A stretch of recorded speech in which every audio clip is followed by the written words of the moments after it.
अस्सलाम वालेकुम स्टूडेंट्स।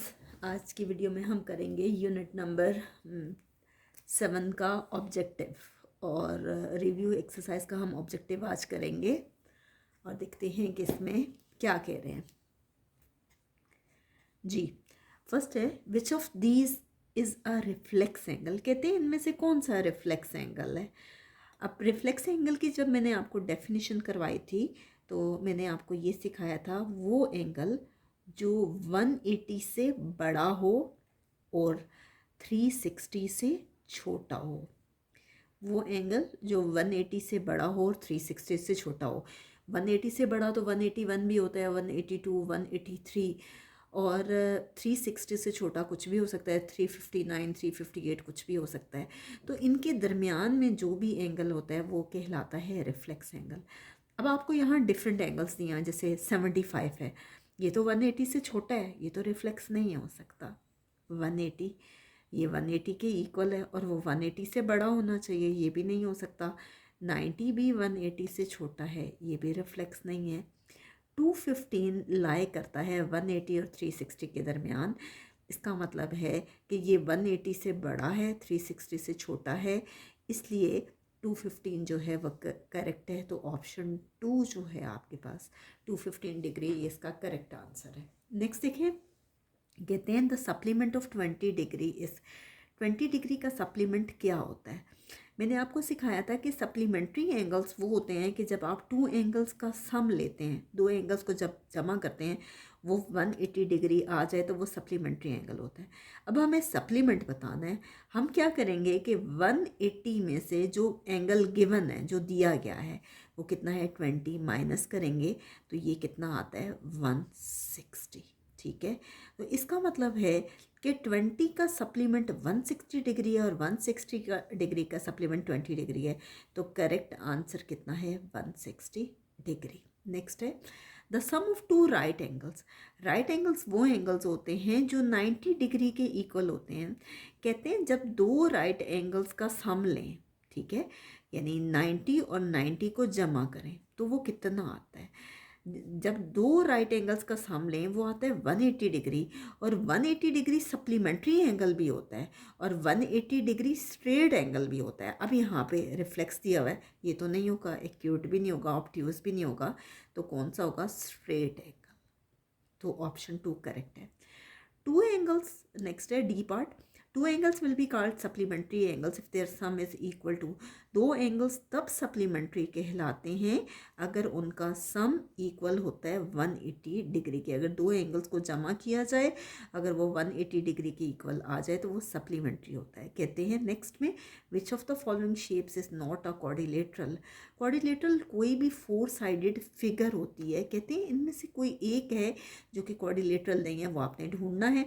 ये देखें, ये स्क्वायर शेप है, ये नहीं है, ये क्वाड्रिलेटरल, ये तो क्वाड्रिलेटरल है क्योंकि जिसकी 4 साइडेड फिगर होती है वो क्वाड्रिलेटरल होता है।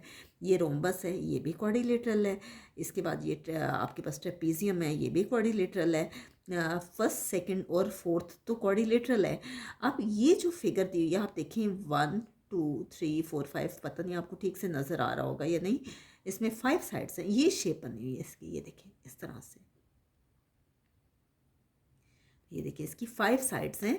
तो ये आपके पास क्वाड्रिलेटरल नहीं है क्योंकि क्वाड्रिलेटरल की डेफिनेशन ही ये है कि कोई भी जो 4 साइडेड क्लोज्ड फिगर होती है वो क्वाड्रिलेटरल कहलाता है। तो नेक्स्ट हम करते हैं इसका एफ पार्ट।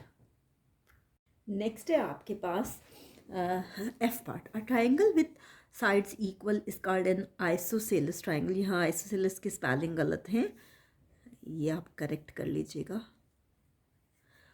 कहते हैं वो ट्राइंगल जिसकी कितनी साइड्स इक्वल हो, 1 तो नहीं होती। आइसोसेलेस ट्राइंगल वो ट्राइंगल होती है जिसकी कोई सी 2 साइड्स इक्वल होती हैं। फॉर एग्जांपल ये भी 1 सेंटीमीटर है, ये भी 1 सेंटीमीटर है और ये 2 सेंटीमीटर है।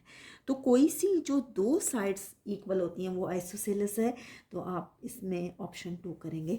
नेट ऑफ क्यूब का जब मैं इसकी एक्सरसाइज आपको करवाऊंगी तो तब ये एक्सप्लेन करूँगी। नेक्स्ट है the order of rotational symmetry of the shape. एक शेप इस तरह की दी हुई है, कहते हैं अगर हम इसको सपोज़ के इसको इस तरह की शेप आपको मैं बना के दिखाऊंगी।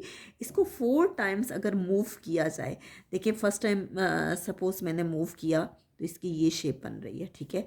सेकेंड टाइम अगर मैं मूव करूँगी तो अगेन इसकी ये शेप बनेगी, और इसकी मिड से इसको मूव करते हैं। थर्ड टाइम फिर ये वाली शक्ल आ जाएगी, और फोर्थ टाइम अगेन इसकी ये शेप आएगी। तो जब आप इसको रोटेट करते हो 4 टाइम्स, अगर 4 टाइम्स में ही वो सेम उसकी शेप आ जाए, तो उस सूरत में वो रोटेशनल सिमेट्री होती है और ऑर्डर 4 होता है। लेकिन अगर ये रोटेशनल सिमेट्री है, 2 बार इसकी वही शक्ल आई है, तो इसका ऑर्डर क्या होगा? 2। नेक्स्ट है, which of the following is showing adjacent angles, इनमें से कौन से एडजेसेंट हैं? एडजेसेंट की डेफिनेशन ये होती है कि एडजेसेंट में एक कॉमन आर्म होती है। आप देखिए ये दरमियान में से एक रे गुजर रही है इसके दरमियान में से, और उसमें क्या होता है कि उसमें वर्टेक्स सेम होता है। सपोज़ कि ये दोनों रेज, अगर मैं इसको ए का नाम दे देती हूँ और इसको बी का, तो दोनों का वर्टेक्स सेम है। तो इसके अलावा जो है आर्म्स इसकी अलग अलग हैं। ये देखें, एक आर्म इसकी ये है और एक आर्म इसकी इस डायरेक्शन में अपोजिट साइड में है।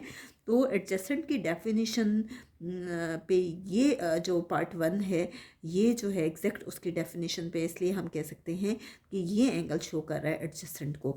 अगर आप इसमें देखें, इसमें कॉमन वर्टेक्स नहीं है। अगर मैं ये इसको ओ ले लेती हूँ, अगर इसमें देखें तो ये एंगल्स दोनों के दोनों इधर आ रहे हैं। इसी तरह से इसमें भी कॉमन आर्म नहीं है। तो सिर्फ फर्स्ट पार्ट ऐसा है जिसमें आपके पास एडजेसेंट है। तो यहाँ तक है आपके पास यूनिट नंबर 7 का ऑब्जेक्टिव।